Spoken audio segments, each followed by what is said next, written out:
The National Lotteries Commission says it is extremely concerned about the circulation of inaccurate and deceptive statements on various social media sites. The Commission says reports suggesting that the Powerball draw is manipulated are unfounded. It argues that there are enough safeguards to ensure the integrity of the lottery numbers. So people are conflating the SIU investigation, which I think has been reported quite extensively in the media, and we are aware of what has happened, what's transpired. And the SIU, I think, just 2 days ago, published a statement indicating a previous board member who has his assets, preserved, and so it's that. The National Lottery, we are the regulator of the National Lottery and the sports pool, and then there's also the operator, which currently is Ithuba, and so there's a fine line between the regulator and the operator. We don't operate the National Lottery, we regulate Ithuba, who then has a number of systems, as I've outlined, in place to ensure player integrity. Skull says there will be talks to address calls for the return of the live lottery draw. There has been quite a concerted call to have the live draws come back. And these are matters that we will have to discuss with both the current operator and the next lottery operator. The company operating the National Lottery, Ithuba, has also dismissed these allegations. For more on this, we are joined by Michelle van Trottensburg, who's Ithuba's Head of Corporate Services and Marketing. Michelle, a very good evening to you. Thanks so much for joining us. We just heard also from that previous package, also just rubbishing those claims. You've also called the allegations baseless and untrue. But Michelle, where did this notion come from in the first place? The lotteries have been running for many, many years, and it's always going to be people that win and people that lose. So we initially changed from a live draw show in 2017, and that was based on international best practices and also with good foresight. I mean, if you think about during the COVID period, a lot of lotteries around the world weren't able to actually do draw shows and continue operating the National Lottery.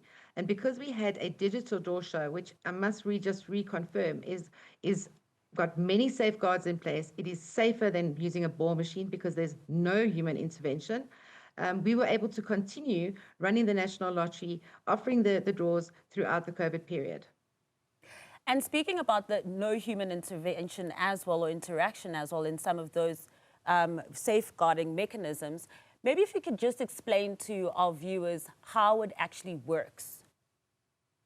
Absolutely. Thank you very much for giving us the opportunity. So 8:30 p.m., we close our draw sales. So if you bought any tickets for the draw before 8:30, it will go into the evening draw. As the Commissioner indicated, we have two dedicated separate systems. We have a central lottery system, which is where all the ticket sales go into that system, which closes at 8:30. We then have a completely separate system, which is called an RNG, which is an international tool that is used by lotteries around the world. It basically generates random numbers, which are completely no human intervention. What happens then is the numbers are drawn and the systems are not speaking at each other. So we cannot control who the winning tickets are. At 8:30, the ticket sales close. We've always closed our ticket sales at 8:30 as per our regulatory requirements with the NLC. And then at 9 o'clock, we air the winning numbers, which has then been broadcasted on television. We only do that for Powerball and Lotto, but we have many other games that we also do draws using the RNG system with complete transparency and integrity. So it's only the two games that we air on the draw show. Then after the draw show is aired, we then verify the results, which is then done through a dedicated draw team as well as our independent auditors and with oversight of the NLC that attend our draws. Sure. All right. So that's thanks for that explanation as well. So there is very minimal human interference in the process. Absolutely. We literally have a dedicated team that are locked in a room. There's no cell phones that are allowed in the room. We have all the safeguards in place to ensure that we have no issues that will happen. So we are happy and open to share the process. We have held media days in the past, and we will welcome again to share to all the viewers that the draws has not been compromised at all. Everything that you're hearing currently on social media is completely not true. In your statement, you reference winners from different parts of the country as well, from Roodepoort to Groblersdal to Benoni, Ballito, Mankwaneng. I think this is to illustrate the variety of areas the winners come from. But it seems that there are those, particularly on social media, who are hell-bent on not buying it and not buying the story at all. What do you think can be done to bridge that trust deficit? You know, it is true that we do have a lot of winners that are coming through on your banking platforms. Again, through the digital growth in this market, we have seen that a bulk of our sales, actually up to 60% of our sales, are now going through your digital platforms, purely from a convenience point of view. So every single ticket that is bought for a particular draw has got an equal chance of winning. With the propensity of people buying more on a digital platform, you will tend to have more winners coming through from your banking platforms or your online platforms. So what we were trying to illustrate is on social media, there were stories that only winners were coming from 2 banks, which is not correct. We were trying to illustrate, and we can confirm, the winners are real. Winners are real. Winners come through to our offices. I've gone through the process on it many times. They come through, they validate their winnings, but we as the operator have got an obligation to protect those winners. So we can't share those winners. We are not allowed to, and we will not be going ahead with that. But what we do is we can guarantee everybody that the integrity of the process is definitely in place. We can definitely assure you that there are real winners, and we can ensure you that the winners come from all sides of the country, from one side to the other, as well as across banking platforms, retail spaces, as well as on our online platforms. Now, a big aspect many have raised, obviously, online, and we also heard the Commissioner speaking about that now, is the aspect of going back to live draws. Is this something that will be looked into?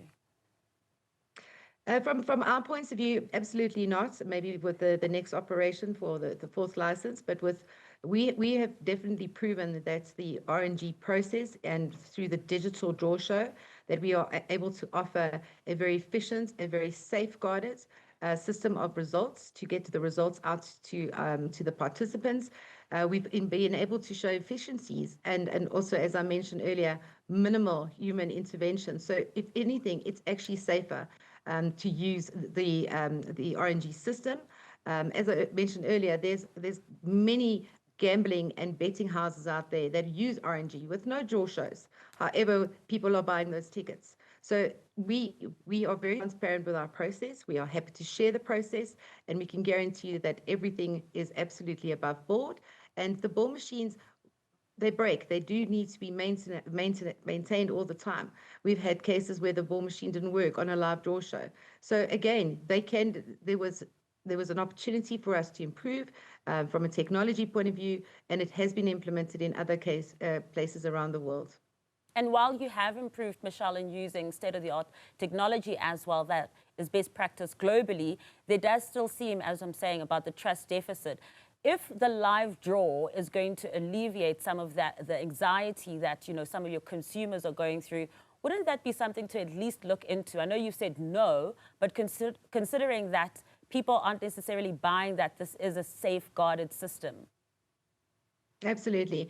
Look, I mean, we would always look at what the participants want, and we are open to look at alternatives to build their trust. One of our starting points would be to obviously invite the media to come through to our offices, to walk the process with us, and to help us build that credibility again. We've been running the National Lottery under the tenure for the last 10 years. Our license has been extended twice.